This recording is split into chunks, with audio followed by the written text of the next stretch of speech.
Bienvenidos a Plural, hoy con un programa, la verdad que bastante intenso, tenemos muchísimos temas, vamos a tratar de hacerlo lo más rápido posible porque siempre nos quedamos sin tiempo. El primer tema inevitable, las elecciones en el centro del país, en la ciudad autónoma de Buenos Aires, bueno, ganó La Libertad Avanza, ya lo sabemos, estuvimos viendo en todos los medios durante todo el día, anoche también.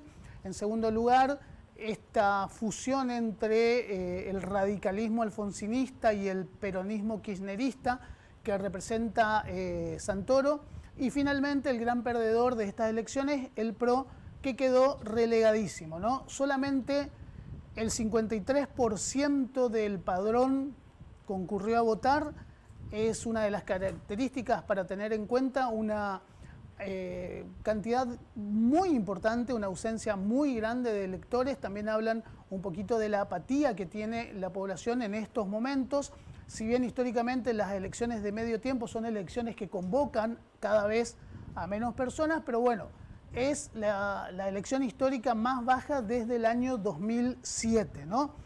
¿Gana Adorni? Sí, gana Adorni, pero gana con el 30% y monedita de los votos emitidos, pero solamente cosechó el 16% de los votos del padrón. Entonces, no es un triunfo contundente, no es un triunfo como para hablar de una nueva proyección de La Libertad Avanza. Sí, se impuso, sí, le ganó a los otros dos contrincantes, había muchos más, pero bueno, entre los tres primero, 16%, 14% Santoro de los votos del padrón y solamente un 8,5% del PRO. Son cifras para tener en cuenta. Ya vamos a nuestro columnista Carlitos Podeley. ¿Cómo estás? Bienvenido. ¿Qué tal, Raúl? Muchas gracias por la invitación. Y bueno, estamos acá nuevamente en Plural para hablar sobre la situación universitaria. ¿Con qué tema venís? Hoy vamos a hablar sobre la situación universitaria, Raúl, y te voy a traer algunos números y algunas conclusiones sobre cuál es el panorama que tenemos en el momento. Te escucho. La última vez que vine fue en diciembre y te dije que la situación era bastante crítica. Bueno, volvemos 6 meses después y la situación no mejoró para nada, sino que empeoró. Misiones particularmente tiene un récord bastante preocupante, Raúl. Es la única provincia que tiene 7 diputados, de los cuales ninguno votó a favor de la universidad pública. En ese sentido, el gobierno nacional eligió no tratar el presupuesto universitario, el presupuesto en general, estos últimos 2 años. Por lo tanto, todas las universidades nacionales están funcionando con un presupuesto viejísimo. Con un presupuesto que se estimó en el 2022 para el funcionamiento del 2023. Yo creo que todas las familias en su casa deben poder hacer el ejercicio de decir si hoy podrían seguir continuando funcionando con la misma cantidad de plata que funcionaban en 2022. Algo absolutamente imposible. En ese sentido, en octubre de 2024 se aprobó una ley de financiamiento universitario que el presidente Javier Milei vetó. En Misiones, los diputados se abstuvieron o votaron en contra, tanto de la ley en un principio como también del veto. Hay un informe del CIEN, que es un centro de investigaciones sobre la economía nacional, que aporta datos que son abrumadores, porque el año pasado las universidades funcionaron con un 25% menos de presupuesto que en 2023. Y para este año se prevé que van a funcionar con un 45% menos que en 2023.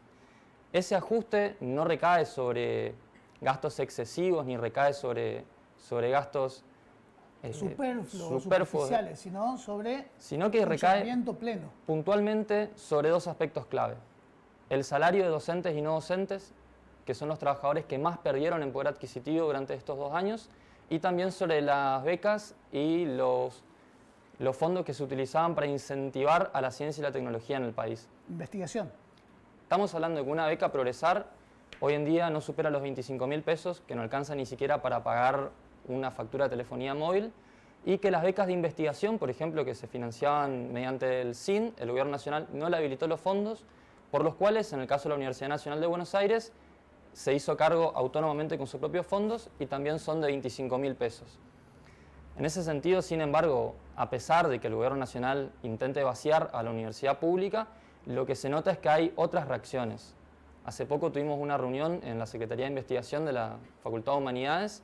Acá en Posadas. Acá en Posadas, en donde, a pesar del ataque del gobierno nacional, la comunidad universitaria se organiza para dar una respuesta y se está organizando, por ejemplo, las segundas jornadas de investigadores iniciales acá en la ciudad de Posadas, para poder poner en el ojo público que acá en Posadas particularmente se está haciendo ciencia, y se está haciendo ciencia también de los ámbitos sociales, desde la antropología, desde el trabajo social y desde otras carreras que se brindan acá en la Facultad de Humanidades y Ciencias Sociales. La investigación no es solamente ciencia y tecnología, sino ciencias sociales también. Exactamente. Generalmente tendemos a pensar a la investigación como el químico con una probeta, claro, y dos elementos químicos, cuando en realidad ciencia también es lo que realizamos de las áreas sociales.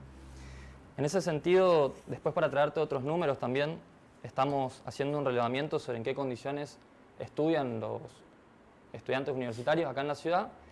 Sobre, por ejemplo, lo que es el tema del alquiler, estamos realizando encuestas en las 3 unidades académicas y relevamos que la mayoría de los estudiantes tiene que gastar para vivir en la ciudad de Posadas entre 250.000 y 300.000 pesos por mes. Cuando estamos hablando de que un sueldo de una maestra con 10 años de antigüedad en la provincia de Misiones ronda casi los 700.000 pesos. La verdad, 50% para sostener a un hijo universitario. Para la mayoría de los trabajadores de la provincia de Misiones es realmente complicado enviar a sus hijos a estudiar a la capital provincial. Pero en ese sentido también nos trae otra pregunta al momento actual, ¿no? Porque recordamos lo que fue la lucha del 2001, recordamos lo que fue también la lucha durante el macrismo y también recordamos nuevamente la resistencia hoy ante el ataque de Javier Milei. Sin embargo, la comunidad universitaria también está pensando no solo en resistir ante ese embate, sino cuál va a ser la respuesta y cuál va a ser lo superador que vamos a construir. Porque la universidad pública es un orgullo para todo el país, nos distingue a nivel latinoamericano, pero sin embargo, si se nos quieren marcar errores, en lugar de defendernos y poner una posición dura de discutir simplemente eso, la comunidad universitaria realmente se está debatiendo sobre cómo dar una propuesta superadora respecto de eso. Hace poco estaba leyendo un texto de Bomaro, que es un sociólogo argentino que estudia juventudes y política, y él mencionaba que las generaciones no se producen simplemente por habitar el mismo tiempo y espacio, sino que las generaciones se producen cuando hay un cambio trascendental en el momento. Eso marca el inicio y el cierre de una generación. Claro, exactamente. Cuando hay una pregunta que los saberes que tenemos hasta el momento no nos pueden dar una respuesta, es cuando nace una generación para ver cómo vamos a resolver ese problema. Así que Milei, a pesar de intentar vaciar y a pesar de intentar destruir la universidad pública, en realidad lo único que va a generar es una nueva generación de estudiantes universitarios que se pongan al hombro no solo la tarea de resistir y de defender, sino también de transformar. Dentro de las carreras se están dando debates respecto de si los planes de estudio son actuales, son vigentes, cuál es la formación que estamos dando a los estudiantes universitarios. ¿Son formaciones netamente capitalistas, utilitaristas, o realmente lo estamos formando al servicio de una patria para que realmente le devuelvan al pueblo un poco de lo que la gente mes a mes pone en su bolsillo para bancarnos las carreras universitarias? Ahí estás dando la propia respuesta, ¿no es cierto? Completamente. Y en ese sentido también se está dando ciertos cambios dentro de la comunidad respecto a que no se puede producir ciencia para el academicismo y no se puede producir ciencia para escribir papers, sino que hay que escribir ciencias para ir al barrio y dar ciertas respuestas. Yo recuerdo que cuando arranqué a estudiar antropología, solía haber un chiste que era que no sabíamos responder para qué servía la carrera. Si el vecino del barrio no sabe para qué sirve la antropología, el problema es nuestro, no es del vecino. Y en ese sentido estamos construyendo las respuestas a través de la extensión y a través de la investigación para poder responderle a esos vecinos y explicarles cuál es el valor que tiene la ciencia hoy en Argentina, por qué es importante defenderla y a su vez intentar que puntualmente hoy la política misionera se dé cuenta de que los estudiantes universitarios y la comunidad en general necesita respuestas. ¿Se logra, Carlitos, transmitir eso y la comprensión esa? Voy a dar un dato curioso que lo quiero mencionar ahora. El año pasado tuvimos una asamblea multitudinaria en Humanidades. Los 7 diputados fueron declarados personas no gratas. Hay una respuesta y hay una conciencia de la comunidad universitaria sobre quiénes están y quiénes no están dando respuesta hoy en día. Para poder dar esas respuestas en los barrios y por ahí en los vecinos que jamás pisaron una universidad pública, nos queda mucho camino por andar comunicar ciencia es muy difícil, pero el primer paso lo estamos dando. Y ese primer paso es darnos cuenta del problema y tener esa duda radical sobre si lo que estamos haciendo ahora se conoce, no se conoce, sirve o no sirve para la comunidad. La última pregunta, cortita. ¿Cómo se siente este recorte dentro de la universidad? En este caso, dentro de Humanidades, pero hablando de las facultades en general. Particularmente hoy y mañana, por ejemplo, hay un paro universitario. Los estudiantes nos sentimos en una relación un poco ambivalente, porque por un lado queremos tener clases y por otro lado bancamos a los docentes que hacen paro para visibilizar su situación, pero se producen esas situaciones en las cuales los paros generan carreras que son discontinuas y generan muchos problemas a la hora de cursar. Por eso la comunidad se une en cierto sentido. Los estudiantes entendemos la situación, apoyamos el reclamo docente, pero a su vez también estamos pensando de qué forma vamos a suplir esos días que no tenemos de clase, con por ejemplo docentes que prefieren no asistir a sus lugares de trabajo y dar la clase de modalidad híbrida o dar la clase en otro tipo de lugares públicos. Pero dar las clases.